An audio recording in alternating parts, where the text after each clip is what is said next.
Hi, and welcome to Different Leaf, a show for new and experienced cannabis consumers. I'm Brit Smith.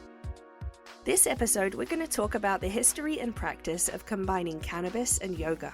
Now, while getting high and doing yoga is nothing new for humans, it is not for the faint of heart. Both ingesting cannabis and practicing yoga are really good at getting humans to more deeply connect with our bodies and minds, and both of them can eventually lead us to a state of euphoria. So just a quick disclaimer, before you try yoga and weed together, it is advised that you get comfortable with each of them solo first. So most of us know yoga as a spiritual, philosophical, and physical practice that originated in India more than 5,000 years ago. Similarly, cannabis is also believed to have come from Eastern Asia, and archaeological evidence suggests it was first domesticated around 12,000 years ago. As we'll cover in today's episode, stories of people combining yoga and cannabis to enhance their spiritual practices have been passed down through ancient tapestries and texts for several millennia. So we know that enjoying the double whammy of weed and yoga has been going on for a while. But the practice of yoga and the makeup of cannabis have both changed a lot over those years. There are definitely higher levels of THC nowadays, the stuff that gets us high. And yoga has developed to include something called hot yoga, which is just crazy to me. So how can we enjoy the physical benefits and safely take part in this historic spiritual practice of stoned yoga without passing out or getting too high? And how can cannabis plus yoga enhance our connection with ourselves and the world around us? This episode, we're chatting with Lynsey Tamposi, founder of Maine Ganja Yoga, a gorgeous cannabis and yoga retreat center in South Paris, Maine, about 50 miles north and inland from Portland. Much like me, Lynsey is somebody who found yoga while in addiction recovery. She began studying and practicing yoga about a decade ago in her 20s while detoxing at a rehab from an opiate addiction. Once she got out of rehab for the last time, Lynsey found that adding cannabis at the start of her yoga practices helped her to not only deepen her connection with her mind and body, but it also rid her of chronic pain and her ongoing addiction cravings. In 2016, Lynsey started on the path of becoming a yoga teacher in Hawaii, and she began dreaming of opening her own yoga center to help others find peace with yoga and weed. Now she welcomes folks to stay at the Nomad Retreat Center in South Paris, Maine, where she holds ganja-enhanced yoga retreats on her 100-acre farm. There, animals and people can commune, dancers and performers come to entertain, gardens are flourishing with veggies and sun-drenched cannabis plants, and Lynsey hosts classes and events that give space for fellow cannabis consumers to explore yoga, mindfulness, and meditation alongside the plant. We'll be right back to chat about the practice of stoned yoga with Lynsey Tamposi.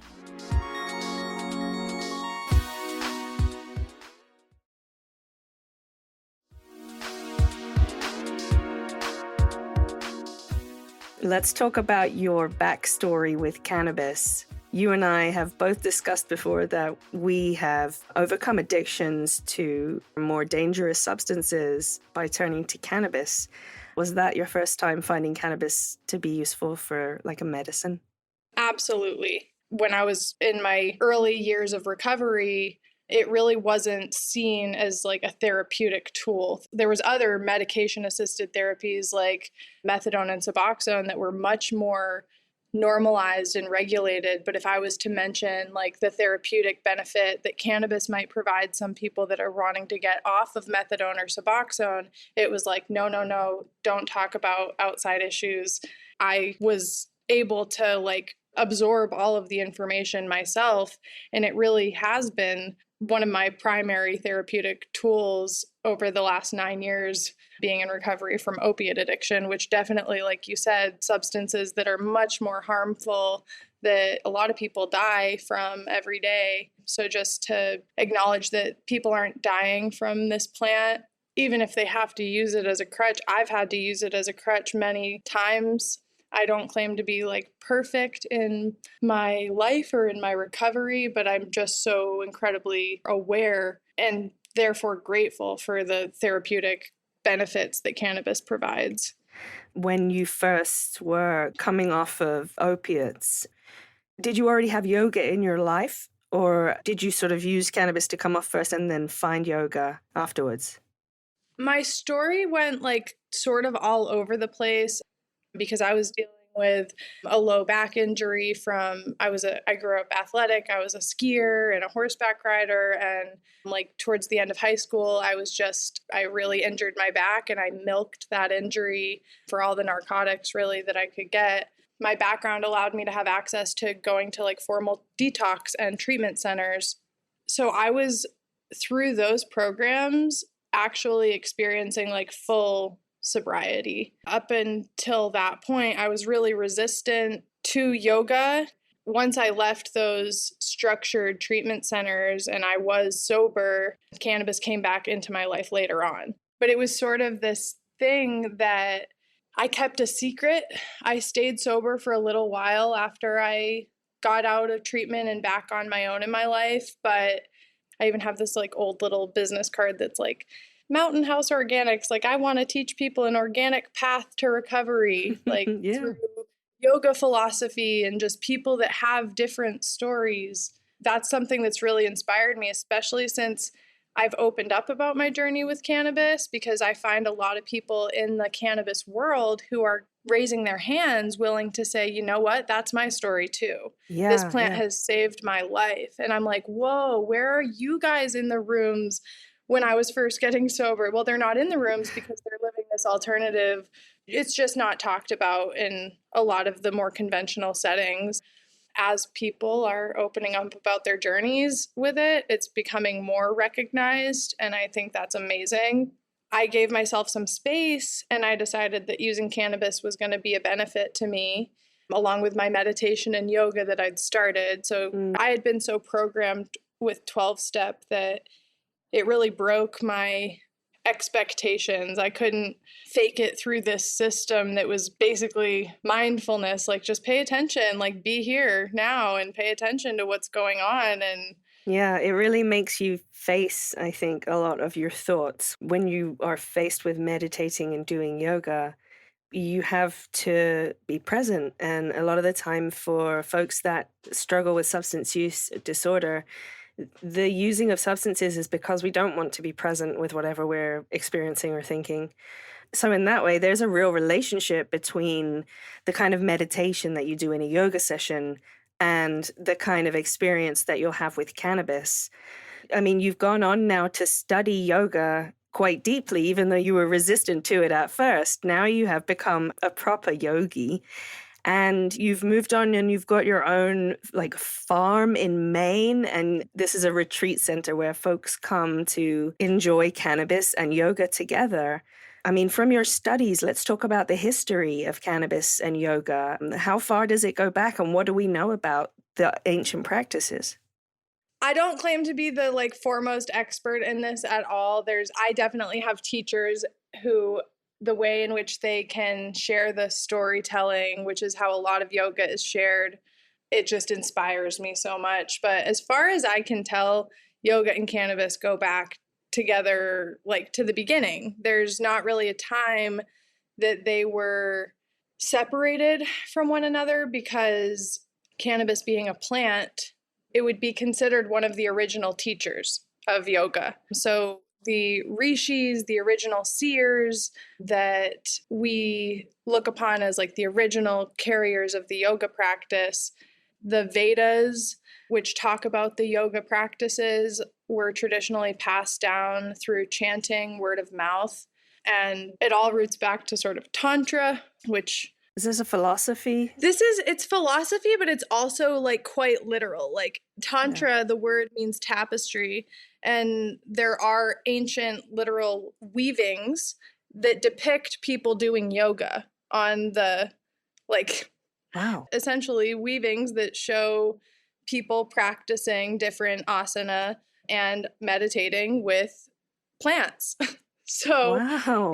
really goes back before we had written language, and the Vedas are oftentimes trying to transcribe what was happening in those tapestries, in those tantras. Gotcha. And it was a way of consolidating, that may not be the perfect word, but like life experience and all of knowledge. Sanskrit is a really, really cool language. I can lean on the yoga side, but to bring it sort of some of the philosophy and keep it relevant to cannabis. Like I could grab my little Shiva, not that it matters because you won't see it on the podcast, but Shiva is a really special god. He's the god of yoga. He is associated with the divine masculine. He's the god of destruction. He is he's part of so many of the stories that come along with yoga and the gods that we sing to and worship, like Ganesh. Shiva's the father of Ganesh, who's the elephant-headed god, who's the guardian of the root chakra. I mean, Wow. Yoga itself is a very layered practice, deep and rich philosophy. And it sounds like cannabis is really woven into those stories. And Lord Shiva, we've actually done an episode on cannabis in Southeast Asian cultures. And we talked to the Desi Cannabis Collective back in, I think it was May 2022. And they were telling us about the Vedas and how Lord Shiva was smoke the ganja plant to calm himself because he was the god of destruction, and how all these stories were really woven into the yogic lifestyle and that they would come along with the practices and sort of enhance the practices. So when it comes to mixing cannabis and yoga together, you know, there's obviously a lot of similarities physiologically. Cannabis and yoga both relax you, center you, allow you to focus. There's sort of an awareness that you get, I think, from both. I've been doing yoga since my early 20s as well, so maybe 15 years or so. And it would just, before I'd really gotten back into the cannabis culture, it was really a place where I would go to center my thoughts and to just sort of end my day in a peaceful way after work. But when I started using cannabis as well and I started combining the two, I was like, oh, this is not for beginners, because like I can smoke weed, that's fine. And I can do yoga and that's really relaxing. But when I did the two at the same time, I was like, I cannot move. So there's a definite like learning curve with mixing the two together. How do you think that folks can sort of start doing that safely by themselves? Less is more is always like my first thing that I like to share with people, because you're absolutely right. And I find that it's this double-edged sword of awareness in my recovery when I know that sometimes I can smoke a lot and wow. And then when I'm really mindful in my practice, just one toke, like I've been doing these daily yoga videos and I'm just taking like one or two tokes and I'm like, if I smoke anymore, this video is going to go way off. So I'm going to just take my mindful tokes, I call them, are like the most potent tokes of the day. I believe that because we are working consciously, oftentimes with the breath, with yoga and cannabis, without cannabis enhancing our practice, we spend so much time, say you take 15 minutes to practice yoga in a day, and your main focus is just notice the breath coming in and out as you're moving your body and stretching. As often as possible, return to just noticing your breath. And just by focusing on the life force energy that flows on the breath, it's actually amplified through the whole body. There's been some really interesting studies done on just like the levels of oxygen in our body that shift just from noticing our breath. Wow. And yeah, just from simply like breathing without noticing it and then breathing while noticing it, we tend to breathe more, and that replenishes our body in deeper ways, and we get more health benefits from that. Like everything works better when we're properly oxygenated. So that's without cannabis. And then I often talk about when we work with cannabis, the first pranayama, which is like the breath disciplines that we work with in yoga, that I ever had in my whole life was as a teenager. I mean, I hate to share that, but like the first time I ever smoked weed, the instruction was, inhale and then hold it. Yeah. And then exhale. And so that's technically a breath discipline where we're focusing our breath, and in that holding, like if you inhale a toke of cannabis and then you hold that in, that medicine essentially gets an opportunity to concentrate into the body a little bit more